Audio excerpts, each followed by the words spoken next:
Սեղանի շուրջ հավաքված երիտասարդները մասնակցում են ինտերակտիվ խաղի, տարբեր երկրների ներկայացուցիչների դերում են, պատկերավոր ցույց տալով աշնանը Երևանում կայանալիք COP17 համաժողովի ֆորմատը։ Սեղանին կենսաբազմազանությունը կիսելու, տնօրինելու, տարբեր կենդանի օրգանիզմների գեները հետազոտելու մասին համաձայնագրի սևագիրն է, որը րոպեներ անց կդրվի քվեարկության ընդունելու համար։ Կլիմայի հարցերով հետաքրքրված հայ եւ գերմանացի երիտասարդներն Արզնիում ծանոթանում են ամենախոշոր բնապահպանական համաժողովի գաղափարին ու նպատակներին, այդպիսով դառնում սպասվող միջոցառման մի մասը։ Մոտ մեկ շաբաթ է տևում դասընթացների շարքը,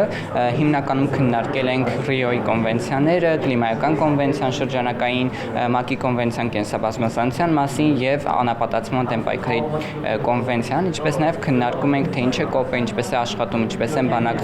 բանակցող ինչ կողմեր կան, որոնք են նրանց հետաքրքրությունները։ Ծրագիրը 3 փուլով է։ Առաջինը ծանոթություն COP17-ի գաղափարին, համաժողովի քննարկումներին, երիտասարդների մասնակցության հնարավորությանը։ Երկրորդ փուլում մասնակիցները կստեղծեն COP-ի վերաբերյալ տեղեկատվական նյութեր եւ կտարածեն սոցիալական տարբեր հարթակներում։ Երրորդ փուլում արդեն մեծ ֆորում է սպասվում Գերմանիայում, որը ներառելու է ոչ միայն հայ եւ գերմանացի երիտասարդներ, այլ նաեւ ԱՊՀ այլ երկրներից։ Ծրագիրը իրականացվում է Եղվարդ երիտասարդական բնապահպանական հասարակական կազմակերպության եւ West East Encounters հիմնադրամի կողմից եւ ֆինանսավորվում է Գերմանիայի արտաքին գործերի նախարարության կողմից։ Հայ եւ գերմանացի երիտասարդ բնապահպանների համար սա փորձի փոխանակման նոր կապեր հաստատելու հրաշալի հնարավորություն է, ասում են կազմակերպիչները։ Բանակցային հմտությունները, որոնք նրանք կսովորեն ծրագրի շրջանակում, կօգնեն դառնալ լսելի եւ հետագայում մասնակցել նաեւ որոշումների կայացմանը։ Workshop-ների ընթացքում մենք բավականին լավ ծանոթացանք դա ինչ է, ինչ գործունեություն է վարում, ինչ փուլերից է կազմված եւ այլն,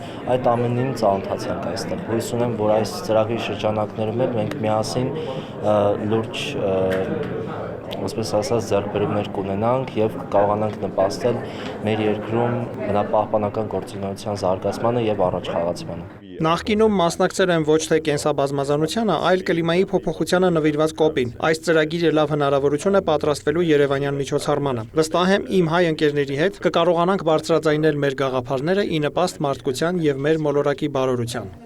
Ծրագրի մասնակից ակտիվ երիտասարդներն արդեն քննարկում են իրենց մասնակցությունը COP17-ի Երևանյան համաժողովին առանձին պատվիրակությամբ։ Արամ Մարանդյան, Ռաֆիկ Սողոմոնյան, Լուրեր։